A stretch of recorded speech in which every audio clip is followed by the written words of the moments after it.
lubos na nagpapasalamat na narito kami sa inyong tahanan upang kayo, Diyos, ay aming sambahin sa inyong kabanalan, sa inyong katapatan at inyong kapangyarihan sa aming mga buhay. At higit sa lahat, humingi kami ng tawad sa aming napakaraming pagkukulang at patuloy namin itinataas ang aming mahal na pastor, patuloy niyo siyang bigyan ng sapat na lakas at patuloy na pangunahan ng iglesia nito, maging sa aming tagapagsalita ay pinamagbigay sa kanya ng karunungan. May pangaral ng inyong salita na may katapangan at kapangyarihan mula sa banal na Espiritu. At sa aming Panginoon, ang nakikinig, may matuulang ang aming puso't isipan sa inyong salita. At mga kapatid po namin na nasa daan, kayo po mag-ingat sa pag-aawitan, naway masamba ka namin ang ayon sa inyong kalooban. Salamat po muli sa kalayaan na meron kami at patuloy namin nararanasan. Ito ang aming dalangin sa pangalan ni Jesus. Amen.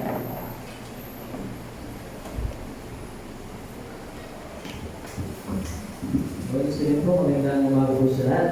Magandang umaga po. Ito po within ladies like you.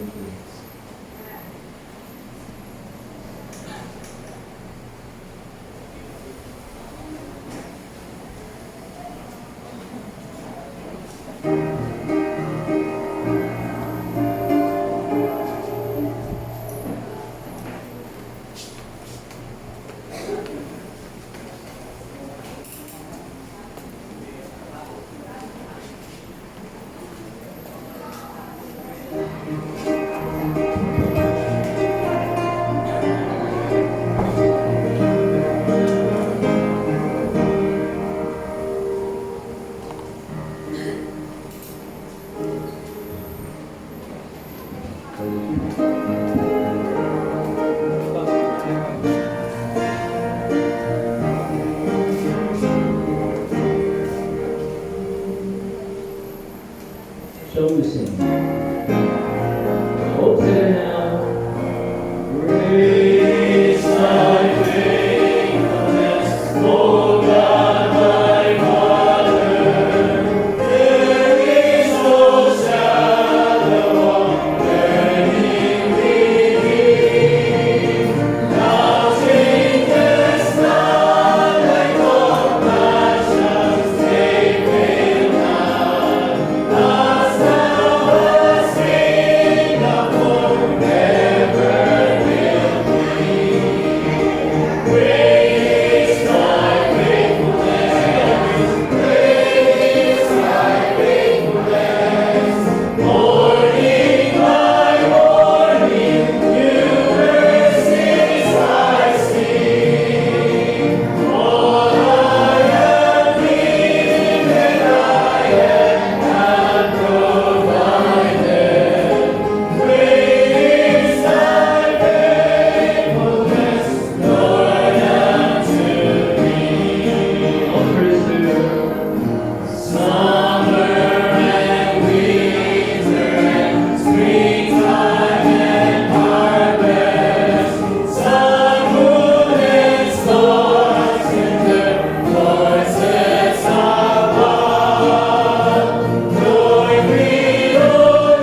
Magandang umaga po sa ating lahat.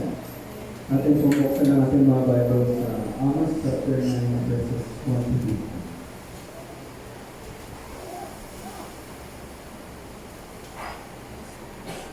Amos chapter 9 verses 1 to 2. Say in the pangalan ng Panginoon.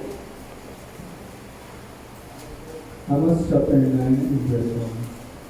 I saw the Lord standing upon the altar, and he said, Mine the lintel of the door, that the posts may shake and cut them in the head out of them, and I will slay the last of them with his sword. He that killeth of them shall not be away, and he that is killed of them shall not be away.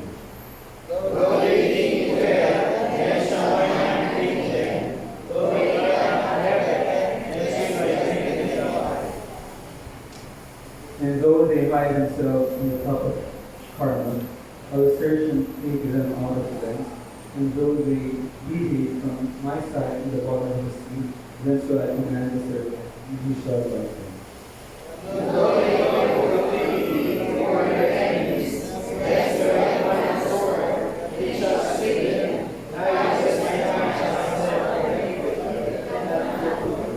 The Lord God of hosts is he that touches the land. You shall melt, and all that dwell therein shall mourn. You shall rise up fully like a flood. You shall be drowned as by the flood of the sea. It is he that buildeth his stories in the heaven, and hath founded his schools of the earth. He that dwelleth for the waters of the sea, and poureth them out on the face of the earth. The Lord is his name. Are you not as the children of Tobiah? Tobiah sent to me. O children of Israel, say the Lord, I will not brought up Israel out of the land of Egypt, the Philistines from Happor, and the Syrians from Kir.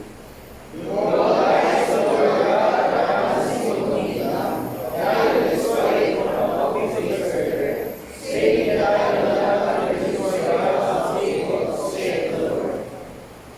For lo, I will command, and I will sit the house of Israel among all nations, like as a point is sifted in a sieve, yet shall not the loose rain fall upon the earth. All the sinners in my people shall die by the sword, saying, David shall not appropriate or conquer us.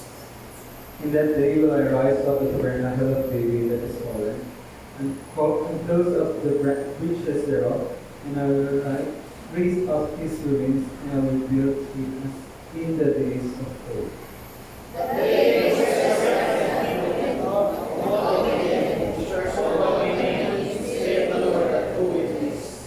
Behold, the days come, saith the Lord, that the plowman shall overtake the reaper, the clearer of waves, him that soweth seed, and the mountain shall justice, wine and all the hearers from them.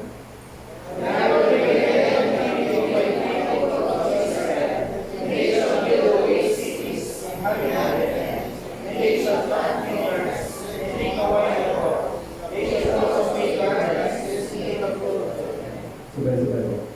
I will plant them upon the land, and they shall no more be pulled out of the land, which I have given them, saith the Lord thy God.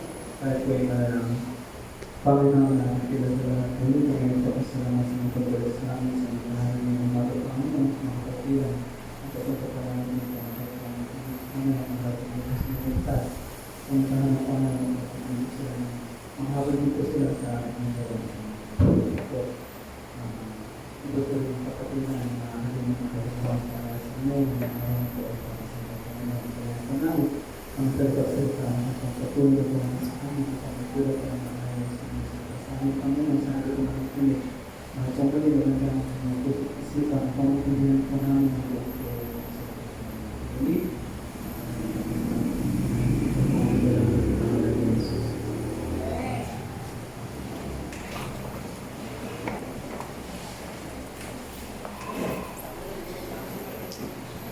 Okay, good morning po ulit. Bawat isa. Magandang umaga po. Patuloy po natin panalangin yung ating mga ministry po natin. And also, kahapon sino po yung na-traffic? Maraming nagsasabi, sobra po daw na traffic kahapon. Tapos po daw kasi na meron silang parade, tinatawag nilang pride parade. No? Kaya panalangin natin yung bansa natin, tama natin sa panalangin. Kaya yan po yung cause ng traffic sa, I think, 5 oras sa kalsada. Dito gumagalaw sa panalangin natin. Kaya yung pride nila, they pride it. No? Kaya panalangin po natin. Panalangin po natin yung mga missionaries po natin. I think malapit na rin po yung anniversary ni Pastor Alvin sa Pandik. Kailan yun ba? July 28, Sunday po yun. Panalangin po natin yung pangangailangan, mga bisita nila doon sa anniversary no? Sa Pandik po. Pastor Reyes, dito po si Pastor yun, no? Ating speaker po mamaya. Then, panalangin po natin. Pastor Michael, I think nagpapagawa sila. Hindi ko lang kung may malakas din yung ilan doon sa parte ng Masbate. Pastor Edgar po, kahit parte ng C5 yan. And Pastor Ray, panalangin po natin yung missionary. Panalangin po natin yung sisimulan po natin gawain dito po sa Gate 1. No? Problema po natin availability. Nalangin po natin this coming Wednesday sa umaga baka magkaroon ng mag-saturate po doon kung sino available. Then makakuha tayo ng mga iba pa yung studies po natin doon. Then I think mag-negotiate na natin pastor para makapagsimula po ito. Medyo malaki po yung lugar eh. Maganda po. Kaya siguro 50 tao na ito pag ilan sama yung 2 kwarto. Yung po ay naka-aircon po sila doon. Kaya panalangin po natin, napakarami pong tao sa part ng Gate 1. Okay? And also, patuloy natin sa Sister Amy. No? Talagang, di ba, check pa natin kung kailan. Natin, mga 2 weeks pa daw eh. Kala natin is end of this month, hindi pa. May mga bisita po ba tayo? Panalangin natin, mga bisita po natin. Panalangin natin. And also, panalangin natin, yung iba po, meron po ba ako sa inarawan na good news? Wala po. Karamihan po ngayon kasi umuulan. Yung po yung panalangin natin. Hindi ko lang kung meron lahat ng reshoot. Dito po ako meron. Wala rin po. Medyo talagang yung panahon po natin sa masabay. Panalangin po natin yung mga good news natin po natin. Ayan. Sige po. Ayan. Salamat po. Medyo marami po tayo. Ayan. Kung wala po tayong bisita, ayun po tayong lahat. I-welcome natin yung bawat isa. Masaya po ba tayo na nandito tayo? Okay, tayo po tayong lahat. Kaya natin yung ligaya ng buhay. Ligaya ng buhay, kilala mo si Kristo. Awit ko! Ligaya ng buhay, kung sa'y paano mo gusto. Babaguhin ang iyong buhay, kung siya ay kapangkan. kay Kristo ay tunay na ligaya na buhay. Ligaya na buhay, kilala ko si Kristo. Ligaya na buhay, ligaya ko gusto ay patuloy ang buhay.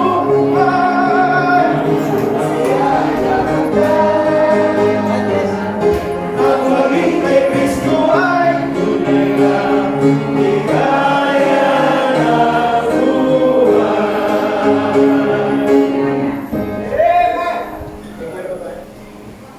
Special number po, tawagin po natin. Special number para tayo po mga kapatid.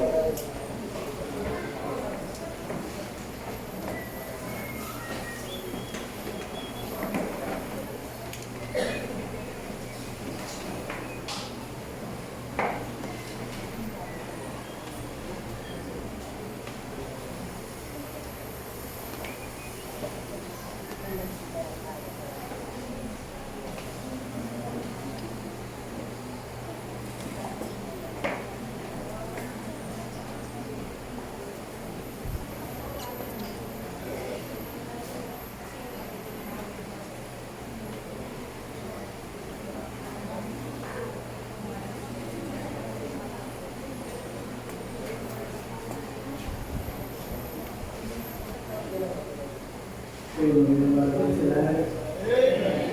Ito ang ating speaker, tawagin muna natin yung special na oras.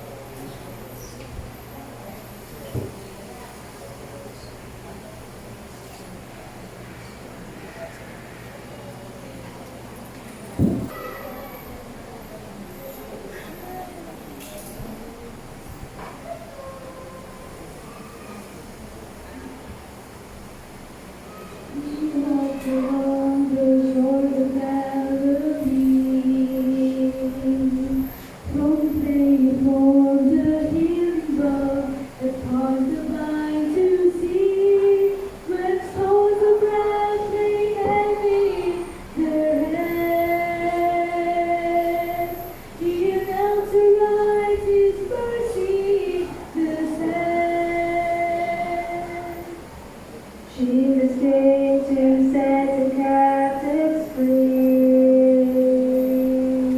Show us by the way you live, the way we need to be. Our love is more than words could ever say.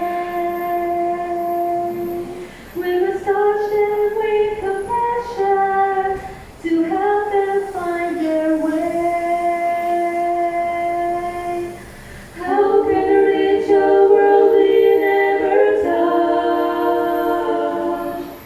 How can we show them Christ if we never show them love? Just to say we care will never be enough. How can we reach a world we never touch? Could it be so easy being saved? Trying to impress a world that's long since lost its way. We pride ourselves in being set apart. Yet we don't take time to touch a broken heart. Even if we found the time to care, would we take the risk and bold in always being there? Oh, we hold the very thing they need so much. Sometimes the word of God can pass through just a simple touch. How can we reach a world we never touch? How can we show them Christ if we never show them love?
Kaya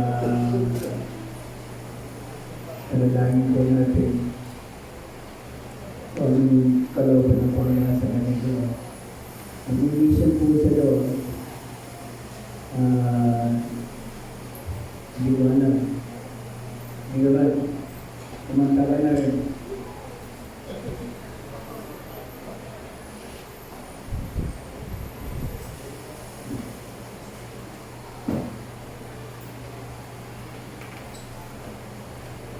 Magandang umaga po sa inyo lahat. Muli po ako nagpapasalamat sa Panginoon sa pribilehyo ito na muling makatayo sa pulpito, church na ito. At kagalakan ko po na ako po ay makapag-ministeryo sa church na kung saan ako ay nanggaling. At papasalamat din po ako sa ating puting pastor. Patuloy po ang pag-alay sa bawat isa sa amin na nanggaling po sa church nito. And by the way, yung gawain po doon ni Pastor Michael, 2 weeks ago, nandun po ako. And nakita ko yung place na kung saan ay nagtayo po sila ng chapel. Kalisan, nasa gitna po yun ng pastor ng palayan. And pero ano naman pastor, ang nakita kong ano doon, struggle talaga nila din yung transportation. So ganun pa man ay nagpapatuloy pa naman ang kapatid ng Michael, and that's why yung pagbalik ko po ay challenge also the brethren sa San Mateo na magkaroon po ng pledge para doon sa kanilang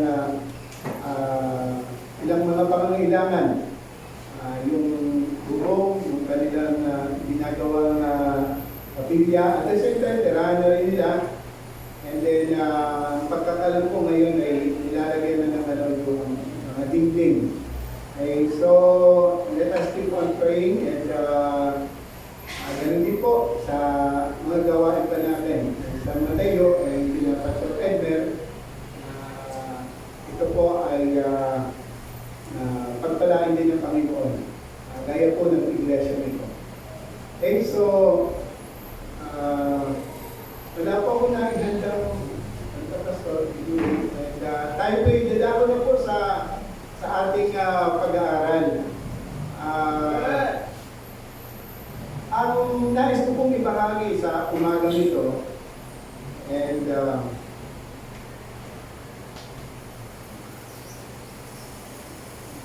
ang ating pong teksto ay matatagpuan sa aklat po ng Chronicles. 2 Chronicles chapter 26, verse 1 to 23. Kaya medyo mahaba-haba yung ano natin, babasahin. So,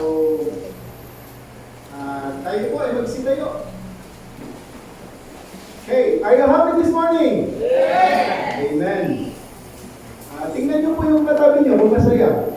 Masaya. Ayan. Okay, wala na kasi manod. Ayan. Okay, 2 Chronicles chapter 26.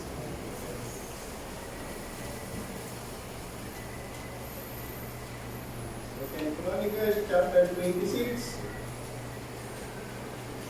Basahin po natin from verse 1 hanggang 23. Lahat ng kalalakihan ay tumabay po sa akin. Verse 1 hanggang sa matapos po natin the full chapter. Okay, so let us start on verse 1. Then all the people of Judah took Hosea, who was 16 years old, and made him king in the room of his father Amaziah.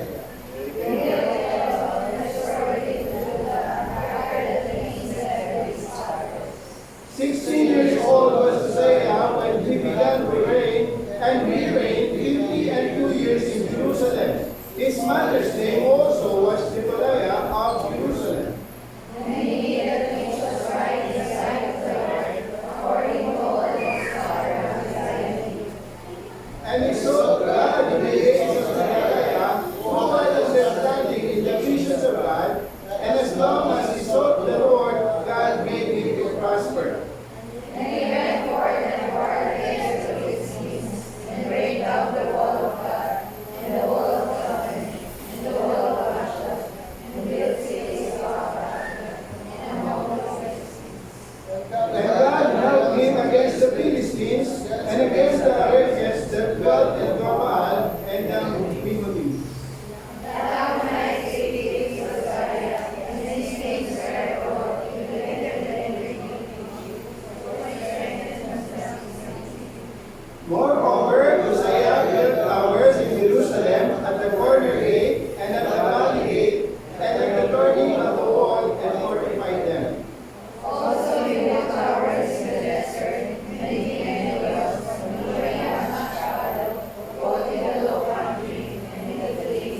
under their hand was an army, 300,000 and 7,500, and they were with mighty power to help the king against the enemy.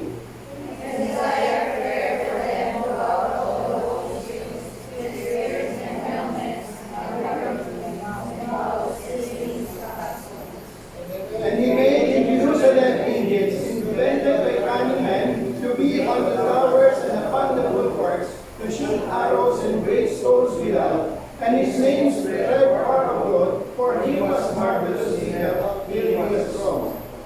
But when he was strong, his heart was lifted up to his destruction, for he transgressed against the Lord his God, and went into the temple of the Lord to burn incense upon the altar of incense. And Azariah the priest went in after him, and he gave hymns for the feast of the Lord, that were valiant men. And David stood beside the king, and said unto him, Be a burning and not unto thee, Uzziah, to burn incense unto the Lord, but to the priests the sons of Aaron, that are consecrated to burn incense. Go out of the sanctuary, for thou hast trespassed, and I will judge thee for thy honor from the Lord. Then Hosea was wroth and had a censer in his hand to burn incense, and while he was brought to the priest, the leprosy even rose up in his forehead before the priest in the house of the Lord from beside the incense altar. And Azariah the chief priest and all the priests looked upon him, and behold, he was leprous in his forehead, and they thrust him out from thence. Yea, himself he said also to go out, because the Lord has smitten. And Uzziah the king was delivered unto the day of his death, and dwelt in the several house, being delivered. For he was cut off from the house of the Lord, and Jotham his son was over the king's house, judging the people of the land. Now the rest of the acts of Uzziah, first and last, is Isaiah the prophet, the son of Amos. Sabay-sabay po tayo. So Uzziah said to his fathers, and they buried him with his fathers, in the field of the burial which belonged to the kings, for they said, He is a sinner, and Jotham his son made in his stead. Shall we pray? Ama namin Diyos na makapangyarihan sa lahat, Diyos namin banal at mapagpala, kami po ay lubos na nagpapasalamat sa malayang pagkakataon na kami po ay sumamba sa Espiritu at katotohanan. Maraming salamat sa kalakasan, pag-iingat, pagtugol sa pangangailangan. Maraming salamat, Panginoon, sa napakagandang araw na ito na kami po ay sama-sama sasamba sa iyo. Dalangin po namin ang pangunguna ng iyong banal na Espiritu. Ikaw po ang maitaas, makita at mabigyan ng kaluguran sa aming pagtitipon. Patawarin mo po ang bawat isa sa amin sa mga pagkakasala, pagkukulang, anuman po mga karumihan ang nakikita mo sa aming puso't isipan, O Lord God. Igawad mo po ang iyong kapatawaran, ang iyong biyaya at ang iyong kaawaan. O Panginoon Diyos, ang lahat ng ito ay amin pong isinasamo sa iyo sa tanging pangalan ng aming Panginoong Jesucristo na aming Diyos, Panginoon at tagapagligtas. Amen. Okay, please be seated. For significant insight to avoid humiliating breakdown. So iyan po ang pamagat po ng mensahe na nais ko pong ibahagi sa inyo sa umagang ito.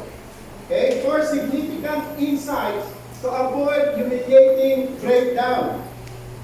Ano nga ba itong humiliating breakdown na sinasabi dito? Now, humiliating breakdown is an experience where we don't want to experience in this life. Amen? Yung ayaw natin tayo po ay mapahiya at bumagsak at talagang sobra-sobrang kahiyan yung ating aabutin. Ayaw natin ng ganyan. But if we are not aware and not be careful in this life, then humiliating breakdown will really put us down. Amen? Break our heart and put us to shame. Yes, this is true, mga kapatid. Okay? So, this is true. Na talagang pag hindi po tayo nag-ingat, hindi po tayo naging careful, o naging aware, then it will really put us down.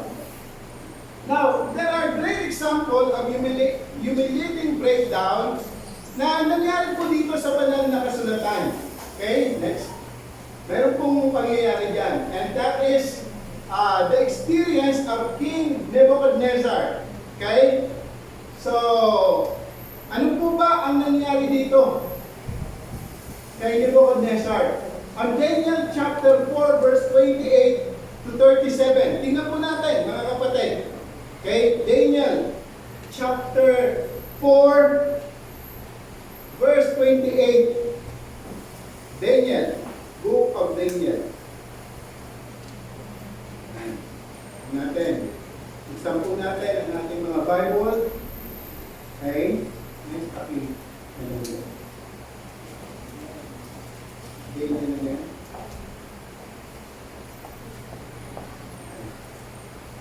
Please copy. Daniel chapter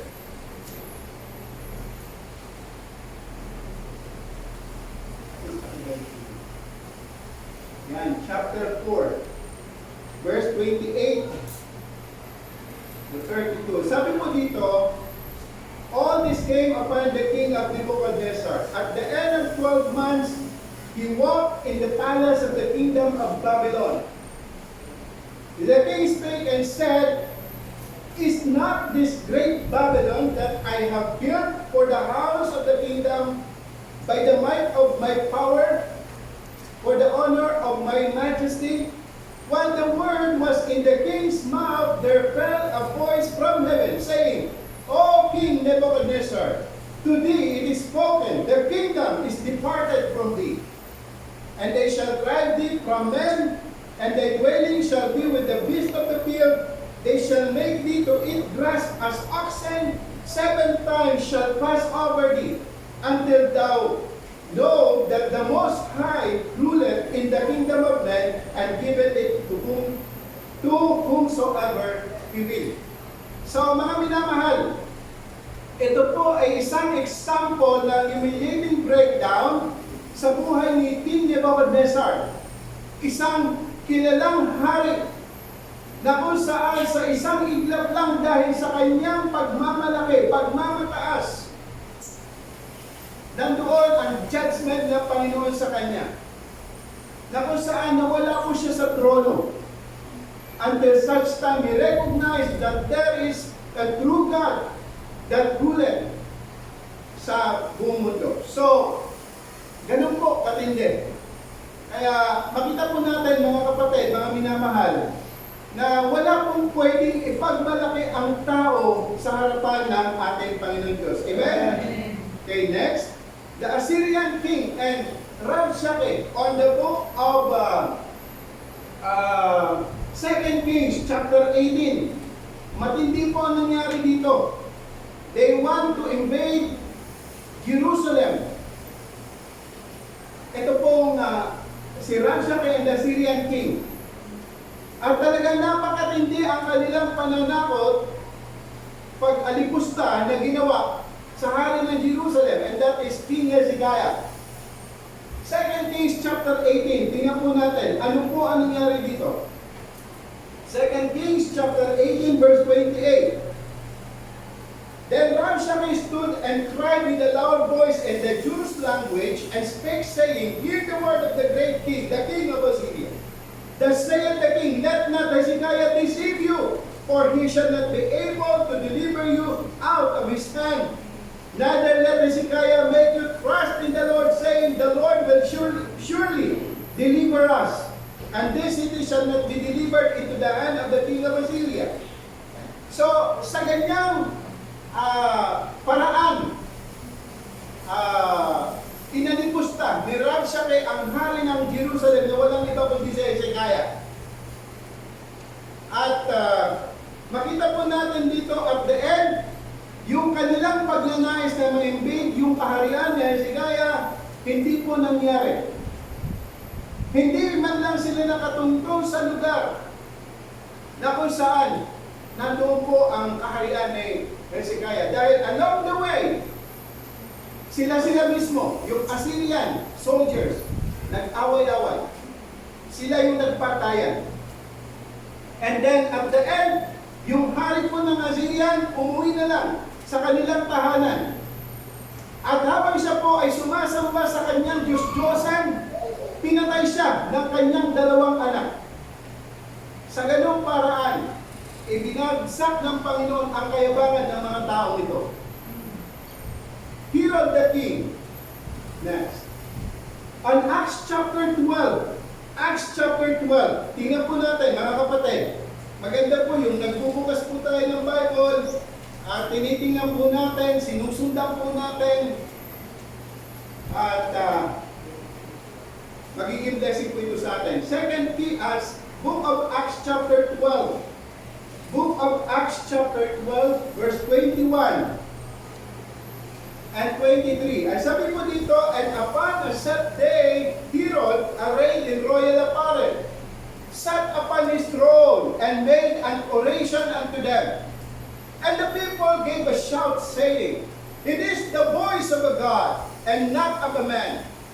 Verse 23, and immediately the angel of the Lord smote him, because he gave not God the glory, and he was eaten of worms and gave up the ghost.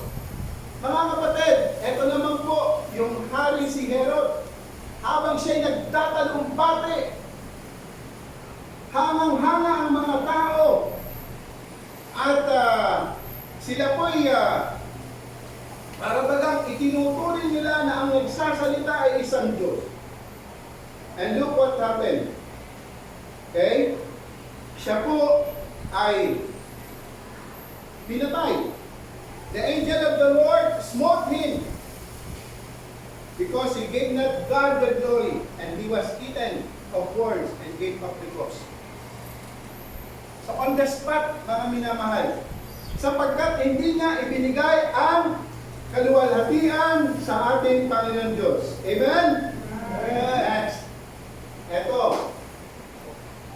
Yung Titanic, the unsinkable ship, na ang sabi po na isa sa mga employee doon, okay? Not even God himself could sink the ship. Sapagkat napakalaki po nito. At ang nagsabi po niya ay yung chief designer ng Titanic na si Thomas Andrew. And then, the Titanic was carrying 2,223 passengers on board when it sank. And out of those, 1,517 died. Mga minamahal, hindi po natin pwedeng pagmalakihan ang Diyos sa ating buhay. Amen? Okay, next. Yan. May ibinababa, no? And that is humiliating breakdown. Ang si Ricky Hatton, napanood ko laban nito eh. Saka si Adrian Broner eh. Talagang before the fight, grabe mga salita, no? Against Manny Pacquiao. And then ngayon, meron na naman siya makakalaban, July 20. Matindi rin ang mga statement. Tingnan na lang natin. Ano rin na lang natin. Tingnan natin, no? Now, may question po tayo dito. Is it possible to a godly person to experience a humiliating breakdown? Now, tingnan po natin. Let us see closely the life of King Hosea. Okay? So, this is just an introduction. Ito pong 3 points na ito.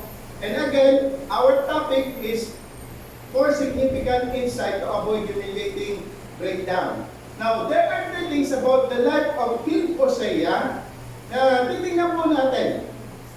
First, the humble beginning of King Hosea, and then secondly, the huge blessing of King Hosea, and then number 3, the humiliating breakdown of King Hosea. So, tingnan po natin mga minamahal. How was King Hosea started? Let us go back to our text on 2 Chronicles chapter 26. Ang sabi po dito sa ating pong teksto, then all the people of Judah took Hosea, who was 16 years old. At the age of 16 years old, ito pong tao nito ay talagang itinalaga na, pinili ng mga tao para pumalit sa kanyang ama. And then he built Elot and restored it to Judah after the king slept with his father. So, mayroon agad siyang accomplishment.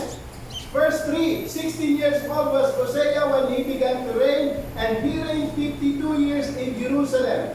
His mother's name also was Jecoliah of Jerusalem. Napakahabang panahon ng kanyang paglilingkod sa kanyang kaharian. And verse 4, and he did that which was right in his sight of the Lord, according to all that his father Amaziah did. And this is the good thing about King Hosea. Ginawa niya po ang tamang bagay, ang matuwid na bagay. Verse 5, and he sought God in the days of Zechariah, who had understanding in the visions of God. And as long as he sought the Lord, God made him to prosper. Amen? Hello? Amen. God made him to prosper as long he sought the Lord. Mga minamahal, again, this is the good thing about the life of King Hosea. And that's how he started.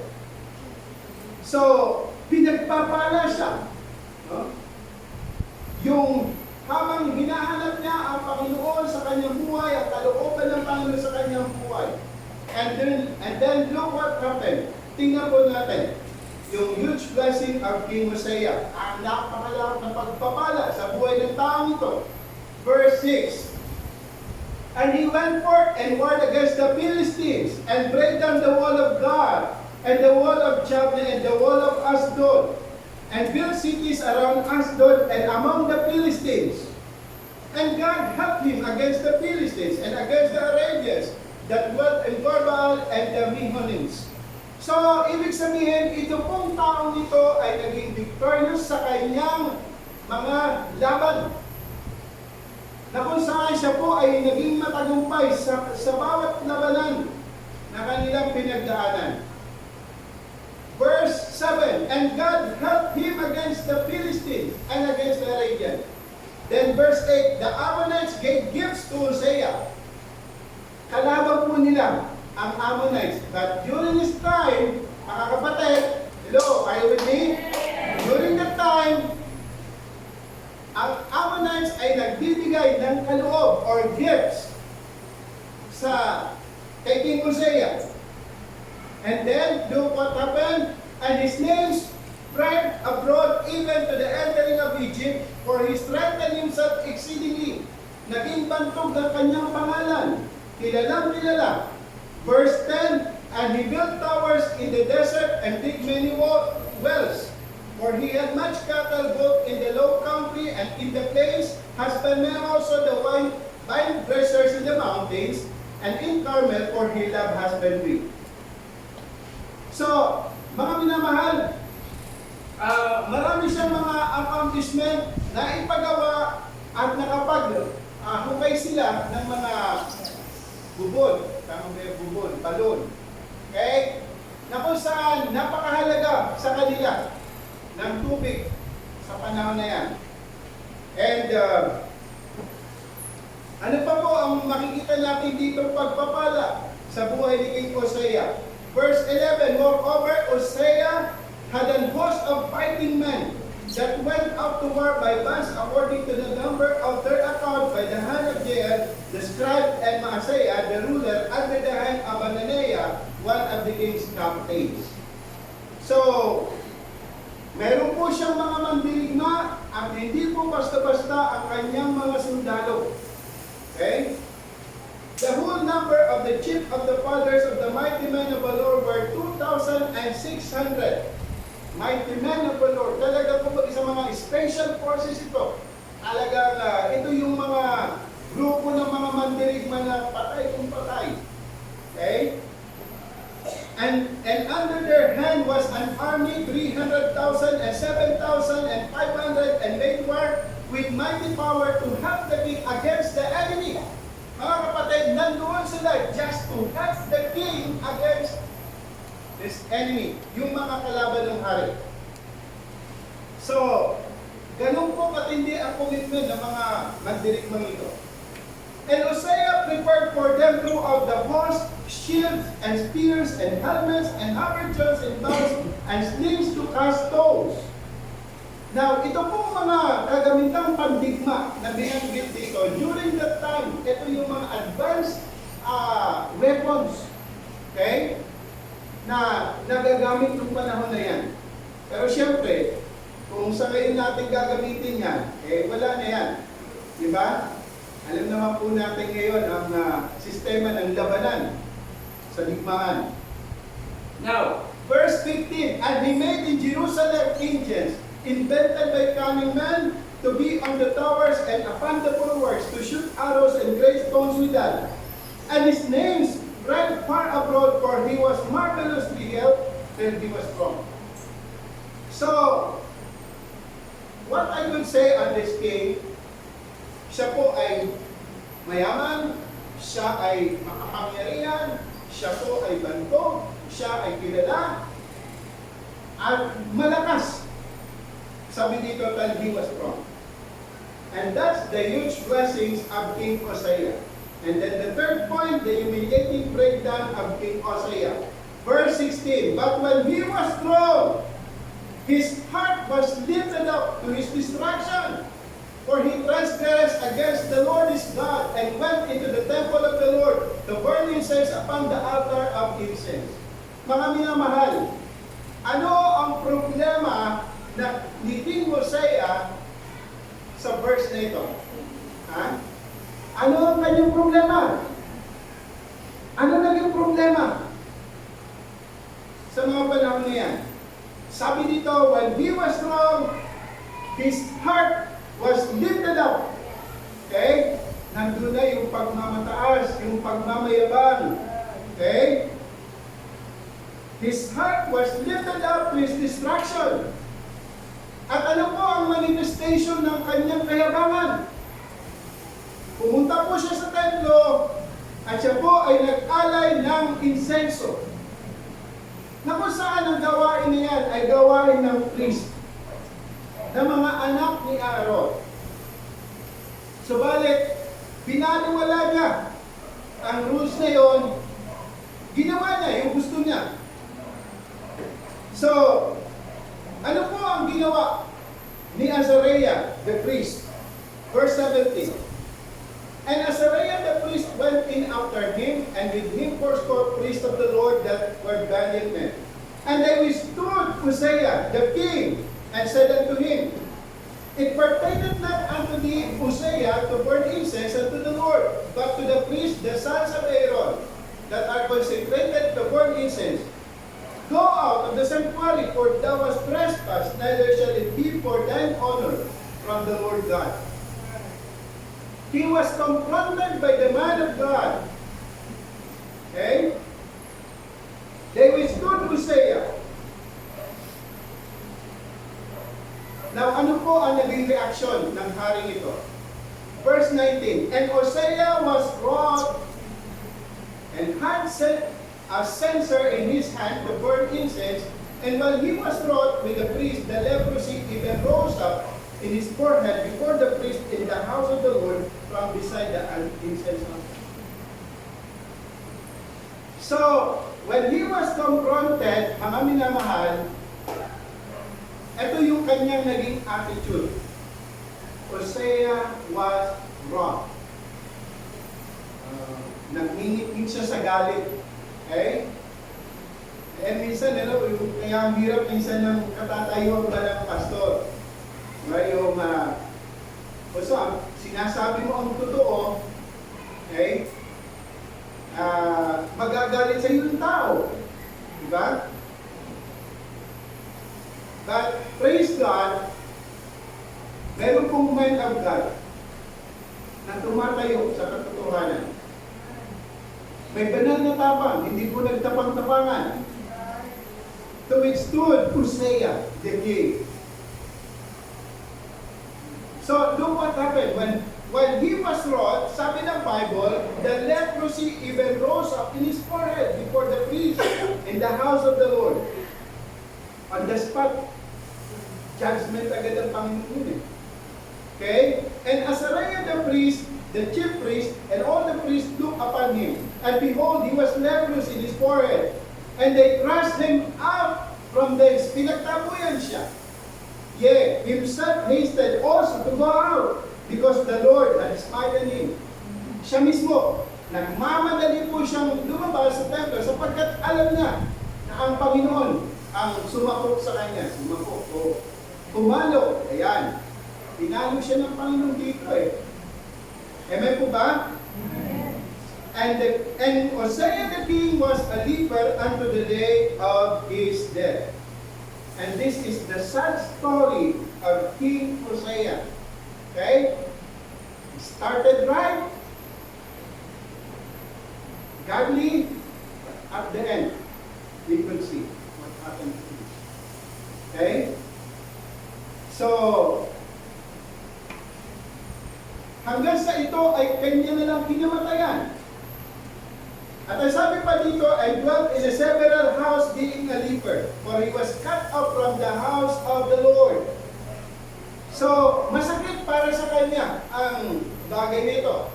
Sapagkat sa mga Israelita, ito ang kanilang buhay. Yung sila ay nasa panambahan, but he was cut off. Okay? I believe malungkot siya dito. Okay? And I believe ang isang anak ng Diyos, pag hindi yan nakakarating sa tahanan ng Panginoon, malungkot yan. Okay? Pero pag baliwala lang sa kanya ang panambahan, I don't know. Now, nasabi po dito, and Jotham his son was over the king's house, judging the people of the land. So on and so forth. So mga minamahal, nakita po natin na napakalungkot po ng kasaysayan dito, ng taong ito.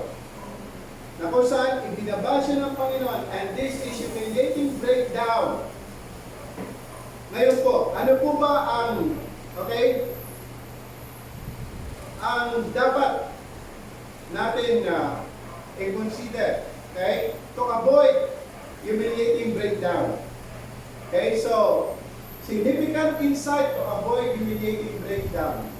Okay, number one, always acknowledge that God is the source of all blessings. Amen? Amen. Hello? Amen.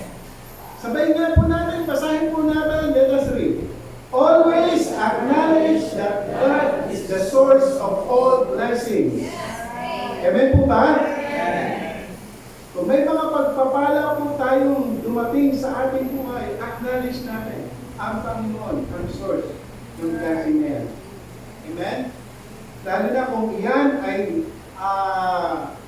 nakamit mo sa maayos na paraan, malinis na paraan, pagsisikap, pagtsatsaga, kahit pinagpagura mo yan, still, God is the source of all blessings. Amen? Amen. Now, dito po sa book of John chapter 3 verse 27, ano po sabi ng Bible?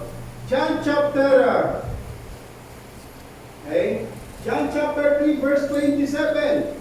Ang sabi po dito, John answered and said, a man can receive nothing except it be given him from heaven. So, Psalms chapter 50. Yan. Tingnan po natin ang mga verses nito. Napakagandang mga talata. Psalms chapter 50 verse 7. Verse 7 hanggang 12.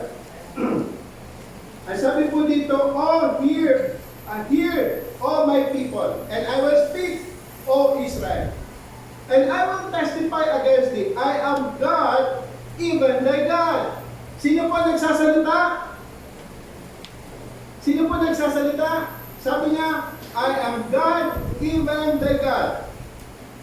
Then, ang sabi niya dito, verse 8, I will not reprove thee for thy sacrifices, or thy burnt offering to have been continually before me. I will take no bullock out of thy house, nor he goats out of my folds. For every beast of the forest is mine. Sino po nagsasalita? Hello? Sino po nagsasalita? Every beast of the forest is mine, and the cattle upon 1,000 hills I know all the powers of the mountains and the wild beasts of the field are mine. Sino po nagsasalita? God. If I were hungry, I would not tell thee, for the world is mine. Sino nagsasalita? God. The world is mine. Pero alam nyo, may isang tao na siya na daw ngayon ang nagmamay-ari ng mundo. Okay? I am the new owner of the world. Who's that person? Kasi raong yun. Isipin mo, no? Yung Davao nga, hindi niya masakop kanya eh. Buong mundo pa. So, yan ang sabi ng Panginoon, the world is mine and the fullness thereof. Para bagang inaagawan niya ng pwesto ang Diyos, ano? Okay. So, always acknowledge that God is the source of all blessings. Deuteronomy chapter 8, verse 11 to 18. Deuteronomy chapter 8.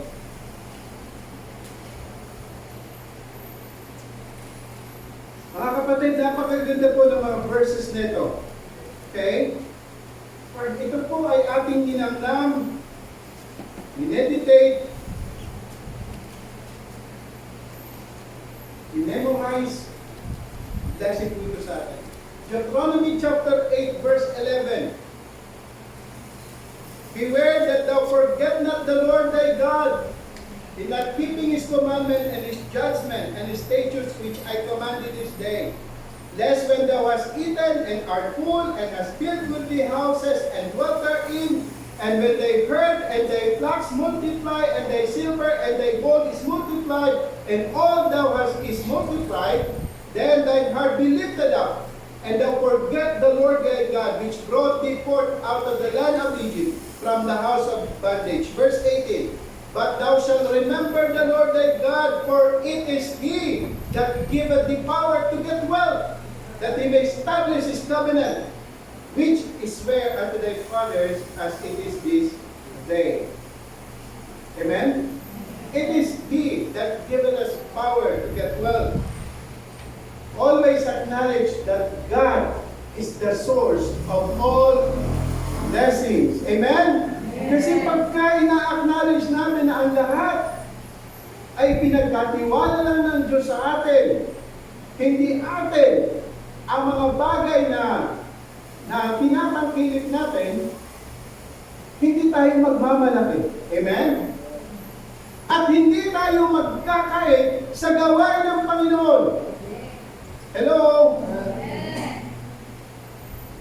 Deuteronomy chapter 28, verse 8 to 14. Deuteronomy chapter 28, verse 8. Ito po ang sabi ng banal na kasulatan. Deuteronomy chapter 28, verse 8. The Lord shall command the blessing upon thee in thy storehouses, and in all that thou settest thine hand unto. And he shall bless thee in the land which the Lord thy God giveth thee. The Lord shall establish thee an holy people unto himself, as he has sworn unto thee, if thou shalt keep the commandments of the Lord thy God and walk in his ways. Ito pong salitang ito ay sinabi ng Diyos sa mga Israelita. But beloved in the Lord, I believe with all my heart, if we obey the commandment of the Lord and walk in his ways, ito pong pangakong ito ay maaari din nating makamtan at ipagkaloob ng Diyos sa atin. Amen? Always acknowledge that God is the source of all blessing. Number 2, to seek God and putting Him above all will always lead us to prosperity. Yes, ito na nga po yung example sa buhay ni King Uzziah, na kung saan sinasabi ng Biblia, as long as he sought God, the Lord is God, God made him to prosper. Okay? Pangako ng Panginoon yan. Pangako ng Panginoon yan.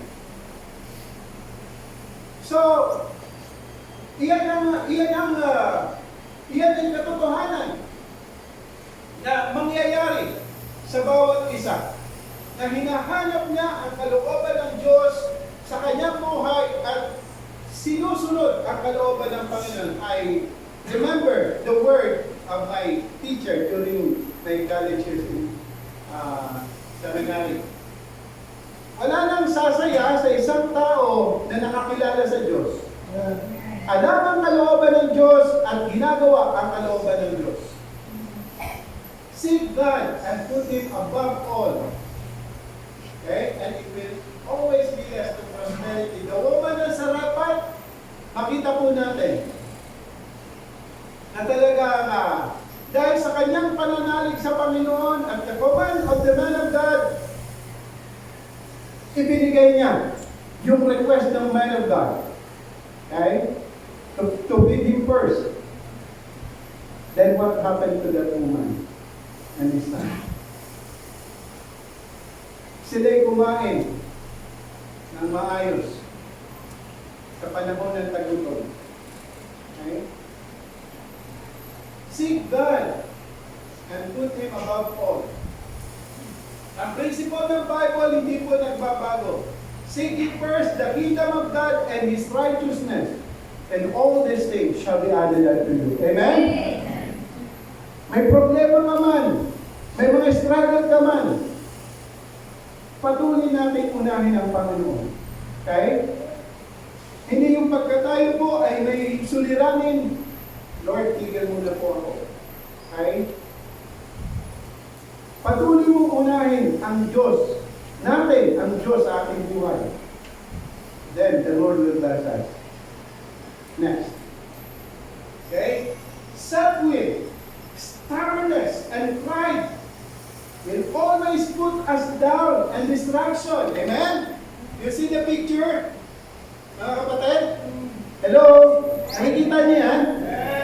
Okay? Habang nandun yung kayabangan, hawak-hawak. Okay?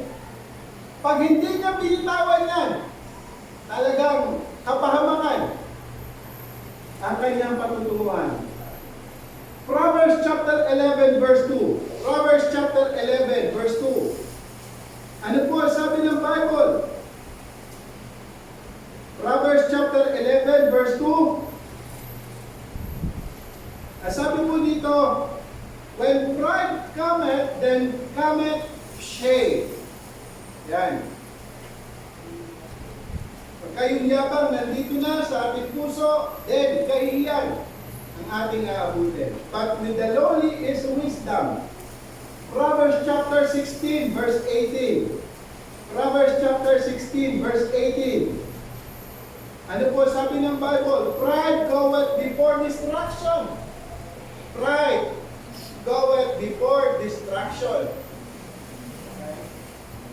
So, Proverbs chapter 29 verse 23. Proverbs chapter 29 verse 23. So, sabi po dito,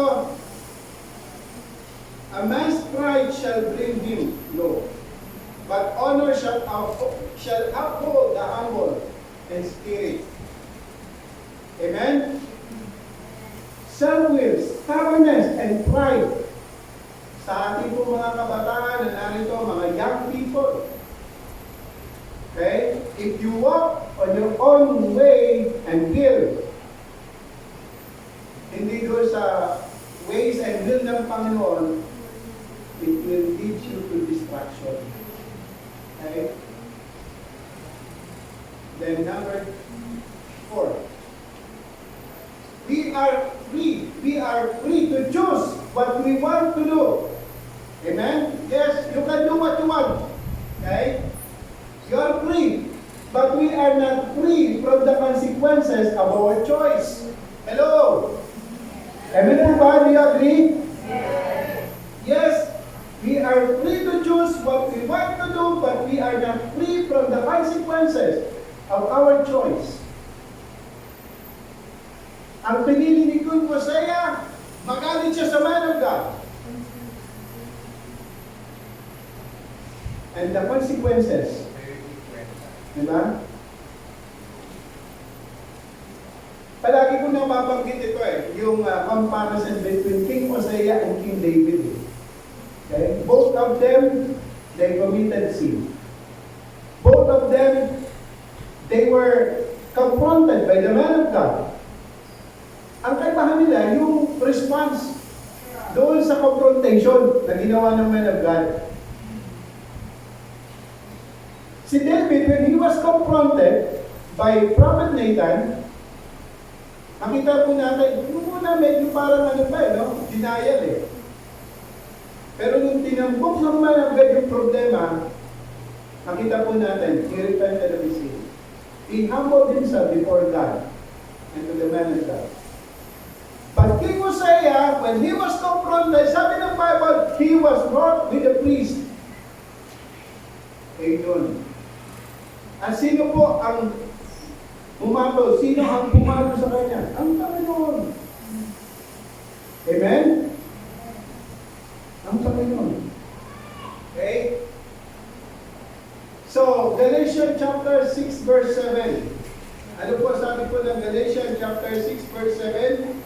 Be not deceived, God is not mocked, for whatsoever a man soweth, that shall. Okay, resolution. Kaya, tapos na tayo, kapatid. Dali lang, ano? Okay, resolution, stay on God's word and His way. Amen? Hello? Amen po ba? Stay on God's word and His will. The Bible is the most important book ever written. Yes, mga minamahal. At ano ang naibibigay sa atin ito? The Bible can give you the new birth and save your soul. 1 Peter chapter 1 verse 23, James chapter 1 verse 21. Okay? Basahin po natin. Yan, para mas maganda. 1 Peter chapter 1 verse 23. Ang sabi po dito, being born again, not of corruptible seed, but of incorruptible, by the word of God which liveth and abideth forever. Para man. 1 Peter, chapter 1, verse 23. James chapter 1, verse 21. James chapter 1, verse 21. Wherefore lay apart all filthiness and superfluity of naughtiness, and receive with meekness the engrafted word, which is able to save your souls. Yan po nagagawa ng Bible. Okay? Stay on God's word and His will. The Bible can be your spiritual food and help you grow. Diba? Sabi nga ng, man shall not live by bread alone. Okay? 1 Peter chapter 2, verse 2, these are the sincere milk of the word, that you may grow thereby. Okay? The Bible can build you up and make you perfect.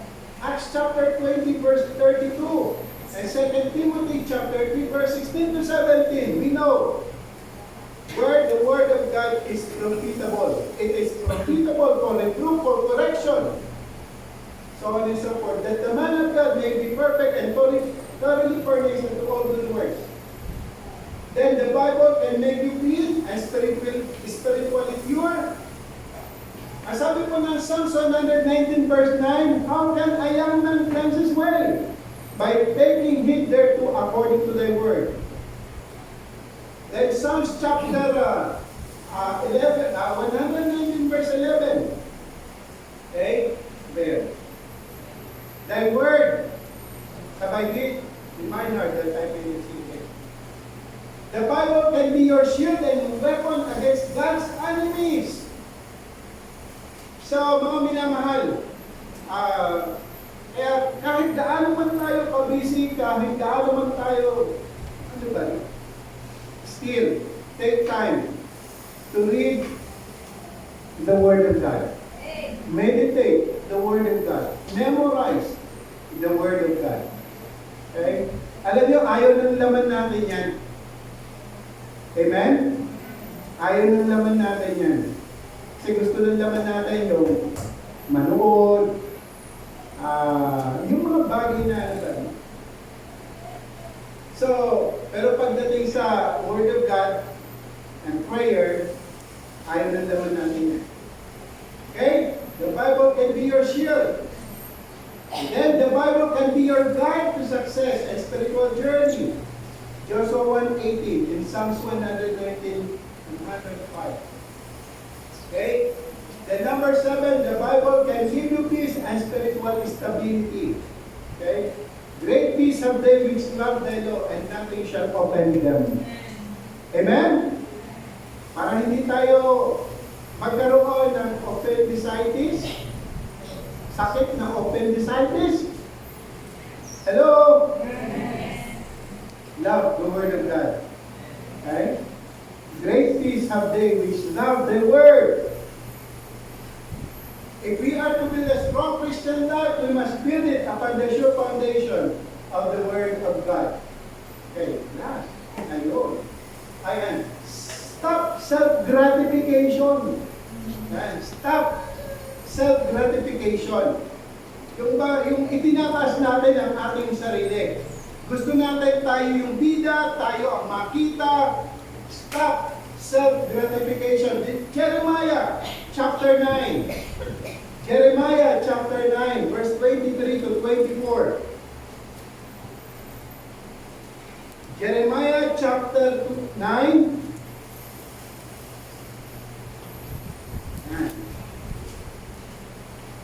Verse 23 to 24.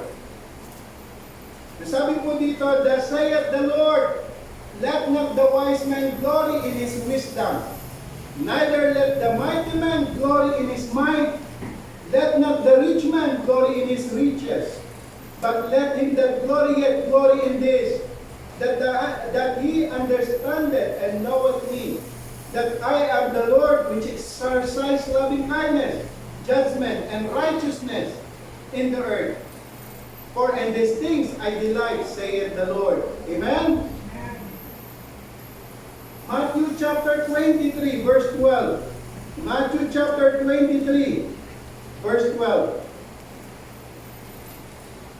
Sabi po dito,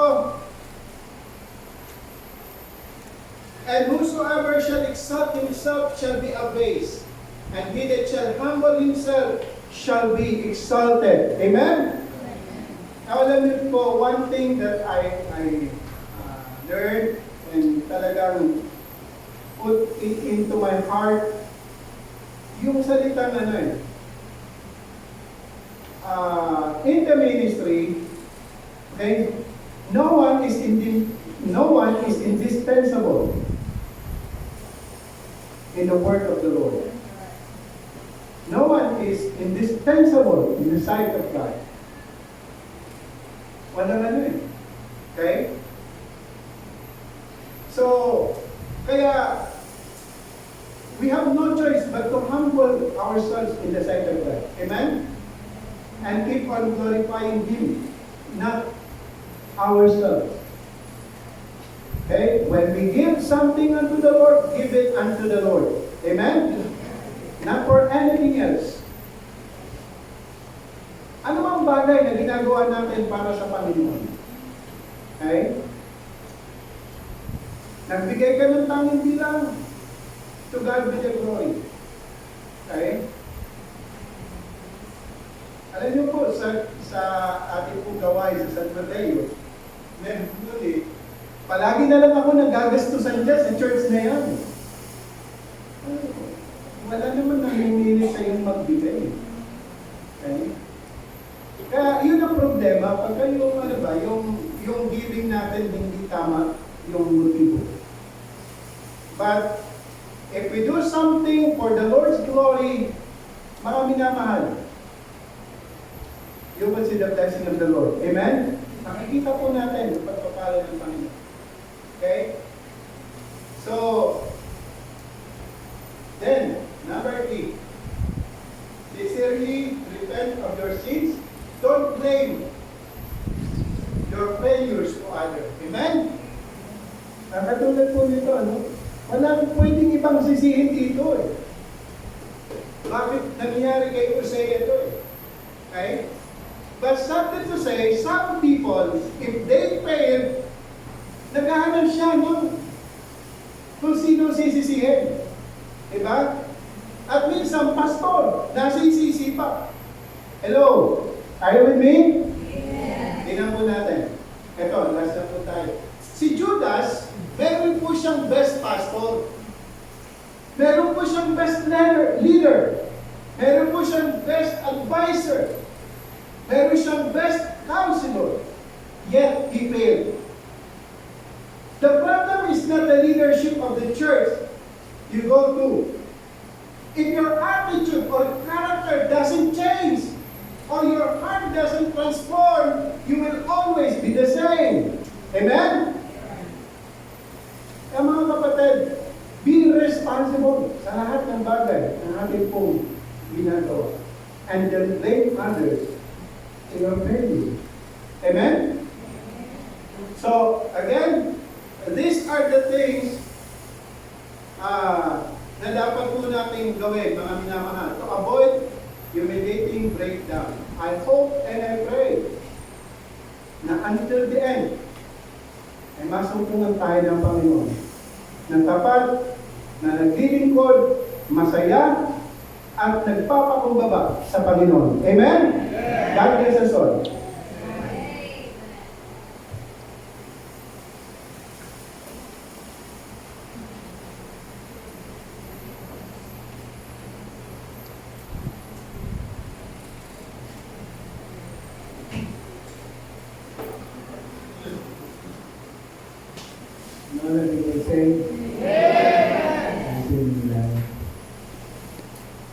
Bilang Diyos, maraming salamat sa iyong kapatiyan sa amin. Sa wagan nito na ginamit mo ang iyong likod upang paghamuli ng mga salita. Salamat sa Panginoon Espiritu. Tunay naman na maganda po ang simulan ng Isaiah sa kanyang pag-inisira bilang hari. But so after the Lord blessed me so much, siya po ay nagbalaki. Nakalimutan niya na lahat ng resources, lahat ng pagpapala ay hindi galing sa Kanya, kundi galing sa Panginoon. Tunay ba na wala po kami maipwedeng magpapalaki sa inyo, sapagkat alam namin, Panginoon, na a man can receive nothing except it be given from above. Patawarin niyo kami sa mga pagkakataon na kami po ay nakakalimot. Tulungan niyo kami na the more na kami po ay papalain, the more humble we become. Salamat niyo po, Panginoon, sapagkat yung mga pagkakataon sa buhay namin na kami po ay napapalayo sa inyo, pero we are very persistent to want us upang kami maibalik sa tamang pananampalataya. Marami po mga lingkod mo, mga hari dito sa Biblia, na katulad ni Isaiah, na nagsimula sa tama, natapos sa muli. So, I hope and pray, Lord, na hindi kami matulad sa ganong klase ng panguraan. Naging po kami pagalahanan, tulungan niyo kami na we remain the same, ano man ang dumating sa amin, ano man po ang mga nangyayari sa buhay namin in the near future, na huwag ko kami tumalikod sa inyo, Panginoon. Habang tayo na kayo nakakabig. I hope that is your prayer this morning. We remain faithful and humble to God, whatever blessings that we are receiving and we are expecting, we remain humble before God. So sabi mo, humble yourself therefore under the mighty hand of God that He will save you in due time. If that is your prayer this morning, will you please stand up and pray to God silently. Lord, tulungan niyo po kami na maging humble. Whatever blessings that we have received, we still remain the same. Mahirap po na wala naman kami pwede pagmalaki. Satan has like that. Dahil sa kanyang kayabangan, maraming nadamay sa kanyang kayabangan. Pati tao na gusto mamuhay ay sa ikalooban ay nadamay dahil sa kanyang panunokso. Lord, salamat po sa kapatid mo sa amin. Tulungan niyo kami na gawin ang iyong kalooban habang kami nandito sa iglesia nito. Sa tulong po mga pagkukulang namin mula sa iyong lingkod, sa aming pamilya, sa bawat narito ngayon. Patunayan niyo kami. At wala ko kami pupuntahan, Panginoon. Hindi kami pwede magmalaki sa inyo na kahit konti. Wala po kayo pwedeng sabihin, masabi na katulad na ito kami sa rin ba't gawa ng aking mga kamay. Wala mo kaming ginagawa sapagkat ikaw pa rin gumagawa para sa amin. Kami po mga instrumento mo lamang, minsan nakakalimot po kami na we are just stewards. Matiwala na lahat ang pinagkatiwala mo sa amin ay pwede mawala na instantaneously.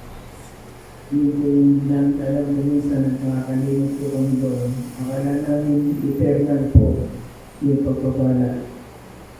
Pero minsan po, di pagkakamali lang namin, nawawala na po yung lahat ng mga. Minsan wala pa ka kami tinatanggap ng pagpapala, ang yabang na namin. Patawarin mo kami at tulungan mo kami na gawin ang iyong kalooban. Habang kami po ay nandito sa lupang ito. Ano man po mangyari, ano man po ng struggle, nandiyan kami sa kasalukuyan. Please forgive us, Lord, because sometimes kulang po lang pananampalataya upang kami ay makalapas sa inyo. Pagpalain po ng mga anak, be humble as God. Be humble po kami. Salamat po, pinabalik namin sa inyong pagpapalala natin sa pangalan ng Jesus. And all the people say, Amen. Amen?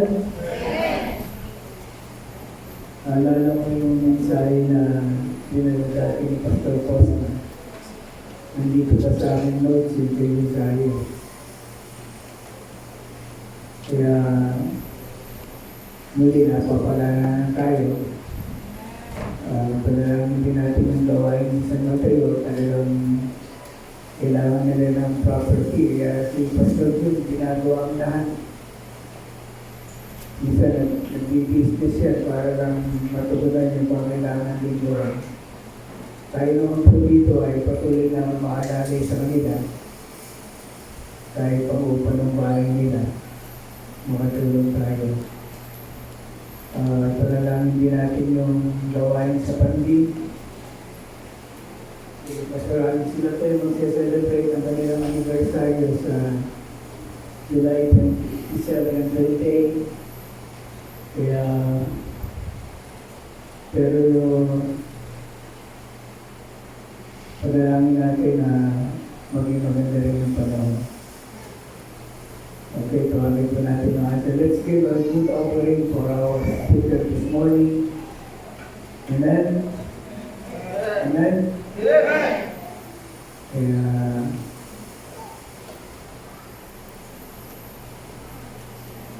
wala namang special number.